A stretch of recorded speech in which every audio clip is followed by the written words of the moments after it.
Hello friends, welcome to my channel. இன்றைக்கி வீடியோவில் கொழுக்கட்டை அச்சு இல்லாமல் சூப்பராக டேஸ்டியாக 10 மணி நேரம் ஆனாலும் சாஃப்டாக இருக்கிற மாதிரி கொழுக்கட்டை எப்படி செய்யலான்னு பார்க்கலாம் வாங்க.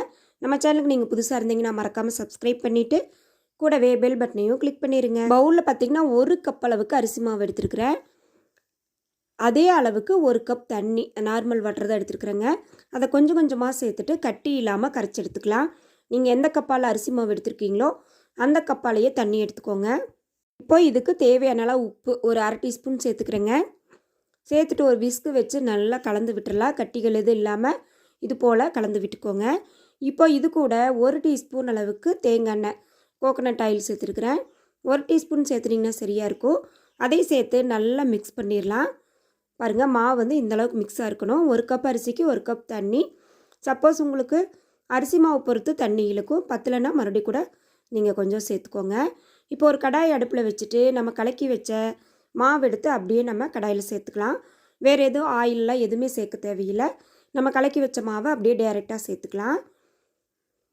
அடுப்பை வந்து மீடியம் ஃப்ளேமில் வச்சுக்கோங்க. வச்சுட்டு நல்லா கலந்து விடுங்க.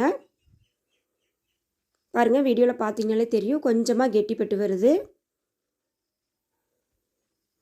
நல்லா கெட்டியாக வரும்போது நம்ம அடுப்பை சிம்மில் வச்சுக்கலாம். இல்லைன்னா வந்து நல்லா அடி பிடிச்சிரும். அதனால் நம்ம அடுப்பை சிம்மில் வச்சுட்டு நல்லா கலந்து விடுங்க.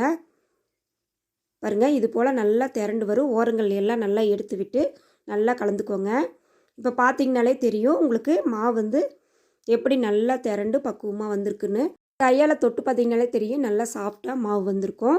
இது அப்படியே ஓரமாக இருக்கட்டும். நம்ம உள்ளே வைக்கிற பூர்ணம் ரெடி பண்ணிக்கலாம்.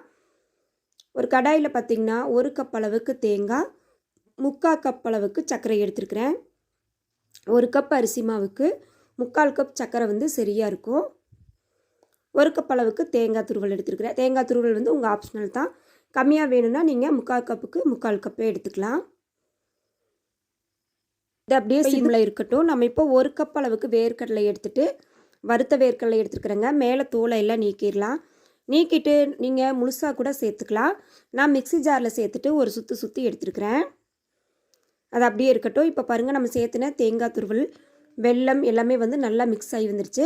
இந்த ஸ்டேஜில் நம்ம அரைச்சி வச்ச நிலக்கடலை பொடியை இதில் சேர்த்துருவோம்.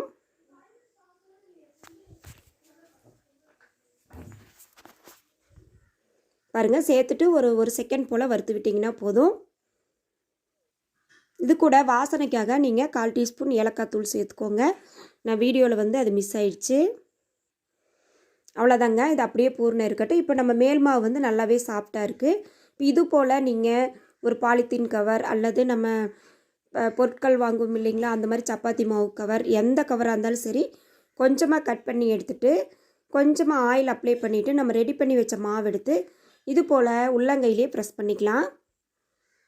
பாருங்கள், இது போல் நல்லா ரவுண்டாக ப்ரெஸ் பண்ணிவிட்டு கொஞ்சமாக நம்ம ரெடி பண்ணி வச்ச ஸ்டஃபிங் எடுத்து உள்ளே வச்சுக்குவோம்.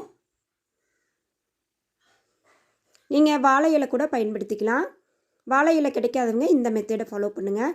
அவ்வளோதாங்க. இப்படி திருப்பி போட்டு லைட்டாக ப்ரெஸ் பண்ணிவிட்டு நீங்கள் கவரை எடுத்திங்கனாலே நம்மளுக்கு சூப்பராக அச்சு இல்லாமல் ஜம்முன்னு கொழுக்கட்டை வந்து நம்மளுக்கு ரெடி ஆயிரும். பாருங்கள், அவ்வளோதான், சூப்பராக வந்துருச்சு. இப்போ இதுக்கு வந்து நம்ம ஒரு ஷேப் கொடுக்கலாம்.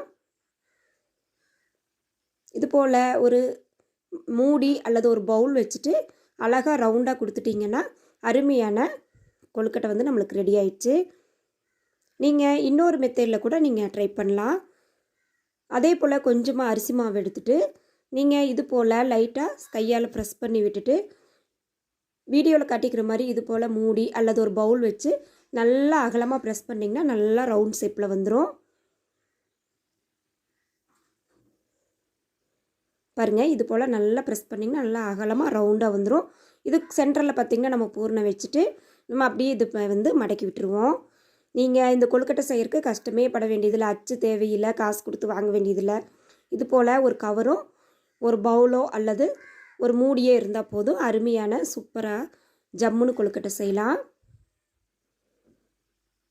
பாருங்கள், அவ்வளோதான், சூப்பராக வந்துருச்சு. இப்போ இதுக்கு நம்ம அதே போல் சேவ் பண்ணிடுவோம். பாருங்கள், சூப்பராகிடுச்சு. இப்போ ரெண்டுமே வந்து நான் ரெடி பண்ணிட்டேன். இப்போ நம்ம சொப்பு வடிவில் எப்படி செய்யலான்னு பார்க்கலாம் வாங்க. இதே போல் பேப்பரில் ஒரு பால்ஸ் மாதிரி எடுத்து வச்சுட்டு சென்டரில் பூர்ணம் வச்சுக்கோங்க. வச்சுட்டு ஒரு சைட்லேருந்து அப்படியே மடித்து எடுத்துகிட்டு வந்துடுங்க. வீடியோவில் கட்டுற மாதிரி ஒன் சைடாக லைட்டாக மடித்து எடுத்துகிட்டு வந்து இப்படி சென்டரில் வந்து நம்ம ஒரு கூம்பு மாதிரி பண்ணிக்கலாம். பாருங்கள், அவ்வளோதான் சொப்பு வடிவ கொழுக்கட்டை. இப்போ இதில் வந்து ஒரு ஸ்பூன் வச்சு நம்ம லைட்டாக அங்கங்கே ஒரு கீரல் மாதிரி போட்டுவிட்டோம்னா நம்ம அச்சு இல்லாமையே கொழுக்கட்டை அச்சில் செஞ்ச மாதிரியே சூப்பராக நம்மளுக்கு கொழுக்கட்டை ரெடி ஆயிடுச்சு. பாருங்கள், நான் எல்லாத்தையுமே ரெடி பண்ணிட்டேன். இப்போ இட்லி பானையில் தண்ணி வச்சுட்டு நம்ம மேல் தட்டில் துணியை போட்டு நம்ம இது போல் வேக வச்சுக்கலாம். நீங்கள் இப்படி மாவு வந்து கரைச்சி செய்கிறதுனால 10 மணி நேரம் ஆனாலும் இந்த கொழுக்கட்டை வந்து சாஃப்டாகவே இருக்கும். பாருங்கள், நம்ம ஒரு மூடி போட்டு ஒரு 10 நிமிஷம் ஆவியில் வேக வச்சா போதும். பாருங்கள், 10 நிமிஷம் கழித்து ஓப்பன் பண்ணி பார்த்தா அருமையாக சூப்பராக கொழுக்கட்டை வந்து ரெடி ஆயிடுச்சு. நம்ம இதை எடுத்து ஒரு 1/4 மணி நேரம் வந்து நல்லா ஆற விட்டுருங்க.